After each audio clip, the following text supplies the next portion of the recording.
आज हम बात करेंगे कैलाश हिल्स में हुए एक बेहद सनसनीखेज हत्याकांड के बारे में। ये एक ऐसा मामला है जिसने सबको चौंका दिया। तो चलिए पुलिस की शुरुआती जांच और अदालत में जो कुछ हुआ है उसके आधार पर इस केस की एक एक परत को खोलकर समझते हैं। मुझसे अपराध हो गया, गलती हो गई। सोचिए, ये शब्द उस शख्स के हैं जिस पर हत्या का आरोप है, और उसने ये बात कहीं और नहीं बल्कि भरी अदालत में कही। ये कोई मामूली बयान नहीं था। इसी एक लाइन ने इस पूरे केस को एक नाटकीय मोड़ दे दिया। तो सबसे पहले बात करते हैं अदालत में दिए गए उस बयान की। ये सब एक शुरुआती सुनवाई के दौरान हुआ और वहां एक ऐसी बात सामने आई जिसकी किसी को उम्मीद नहीं थी। लेकिन यहाँ एक कानूनी पेच है। अदालत ने बहुत साफ कर दिया कि इस बयान को कम से कम अभी के लिए एक फॉर्मल कन्फेशन यानी कि इकबालनामा नहीं माना जाएगा। इसका मतलब क्या हुआ? इसका मतलब ये कि पुलिस सिर्फ इस बयान के भरोसे नहीं बैठ सकती। उन्हें अभी भी सारे सबूत जुटाने होंगे, केस को मजबूत बनाना होगा। अब आते हैं असल घटना पर, कैलाश हिल्स हत्याकांड। आखिर उस दिन हुआ क्या था? जांचकर्ताओं ने जो कहानी सामने रखी है वो वाकई में एक जघन्य अपराध की पूरी तस्वीर पेश करती है, और ये सुनना भी बहुत मुश्किल है। इस पूरी कहानी के केंद्र में दो लोग हैं। एक तरफ एक 22 साल की होनहार लड़की, आईआईटी से ग्रेजुएट, जिसके सामने पूरी जिंदगी पड़ी थी, और दूसरी तरफ उसी परिवार में पहले काम कर चुका एक घरेलू सहायक, मिस्टर मीणा। पुलिस के मुताबिक जो घटनाक्रम सामने आया है वो दिल दहला देने वाला है। आरोप है कि सबसे पहले पीड़िता को किसी तरह काबू में किया गया, उसे अक्षम कर दिया गया।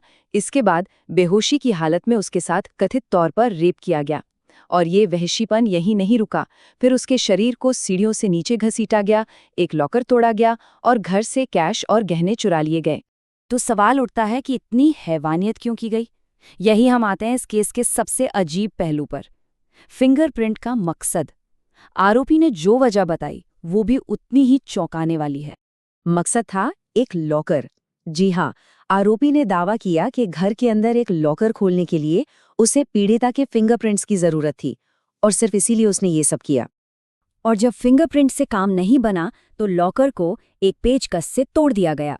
ये एक छोटी सी डिटेल है, लेकिन ये दिखाती है कि इरादा कितना पक्का और ठंडा था। चलिए अब देखते हैं कि जांच में आगे क्या हो रहा है, क्योंकि बयान के बाद भी ये केस बंद नहीं हुआ है। सच तो ये है कि पुलिस के लिए असली काम अब शुरू हुआ है। तो देखिए, दिल्ली पुलिस ने पूछताछ के लिए आरोपी की 4 दिन की कस्टडी मांगी है। सिर्फ 4 दिन। लेकिन ये 4 दिन इस केस की गुत्थियों को सुलझाने के लिए बेहद जरूरी हैं। पुलिस को हर एक कड़ी को जोड़ना है। तो इन 4 दिनों में पुलिस का फोकस कुछ बड़े सवालों पर है। पहला, पीड़िता का मोबाइल फोन कहाँ है? दूसरा, आरोपी घर में आया कैसे और गया कैसे, पूरा रूट क्या था? और तीसरा, और शायद सबसे अहम सवाल, क्या इस खौफनाक वारदात में वो अकेला था या कोई और भी शामिल था? और अब हम आते हैं इस कहानी के उस मोड़ पर जहां एक और परेशान करने वाला कनेक्शन सामने आता है। जब पुलिस ने और गहरी छानबीन की तो कुछ ऐसा पता चला जिसने इस पूरे मामले का दायरा ही बदल दिया। बात सिर्फ एक घटना की नहीं थी। तो सवाल ये उठता है कि क्या कैलाश हिल्स में जो कुछ भी हुआ वो एक अकेली अचानक हुई घटना थी? जांच में जो सामने आया है वो कहता है नहीं, बिल्कुल नहीं।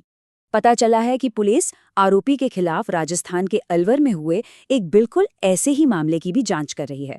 मतलब अचानक ये केस सिर्फ दिल्ली तक ही सीमित नहीं रहा। और जब आप इस टाइमलाइन को देखते हैं तो रोंगटे खड़े हो जाते हैं। जिस दिन यानी 22 अप्रैल को कैलाश हिल्स में ये सब हुआ, उससे महज कुछ घंटे पहले उसी आरोपी पर अलवर में एक और महिला के साथ यौन उत्पीड़न का आरोप है। सोचिए, एक ही दिन 2 अलग-अलग राज्य और 2 खौफनाक अपराध। तो अब 2 राज्यों की पुलिस इस मामले की जांच कर रही है। ये मामला अब सिर्फ एक हत्या का नहीं, बल्कि एक पैटर्न की तरफ इशारा कर रहा है, एक संभावित सीरियल अपराधी की तरफ। और जैसे जैसे ये दोनों जांचें आगे बढ़ेंगी, असली सवाल यही है कि पूरी सच्चाई क्या होगी और न्याय की इस राह में अभी और कितने राज खुलने बाकी हैं।